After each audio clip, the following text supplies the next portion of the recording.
हे करत असताना पाणी उपलब्ध आपल्याला मोठ्या प्रमाणात ॲश्युअर्ड वॉटर म्हणतात, की जिथं पाणी आवश्यक आहे तिथं पाण्याचं निर्माण होतं. आपला तोंडी प्रकल्प पूर्ण झाला, पीडीए झाला, तर शेतकऱ्याला पण पाणी देतोय. आलेवाडी आर कचेरी आपला 6 महिन्यामध्ये आपण पीडीएन आपलं कंप्लीट, शेतकऱ्यांच्या शेतामध्ये पाईपलाईन, त्याचे 2 धरणाचं आपलं पाणी चालू होते. जिगावचं जास्तीत जास्त पहिल्या टप्प्याचं पाणी आपण 3 वर्षामध्ये शेतकऱ्यांच्या शेतामध्ये देणार. जिगाव प्रकल्प 24,000 हेक्टर जमीन ही पहिल्या स्टेपमध्ये आपल्या शेतकऱ्यांची बागायती होणार आहे.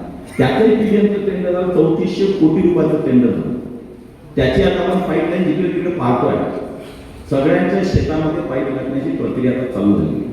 आणि मग जेव्हा अशा पद्धतीने हा मतदारसंघ आपला पाण्याच्या बाबतीत मुबलकता निर्माण झाली, तेव्हा आपण आता विचार करू शकतो की आता आपण भविष्यामध्ये किंवा आता आपण कशा प्रकारे पुढे जायचं.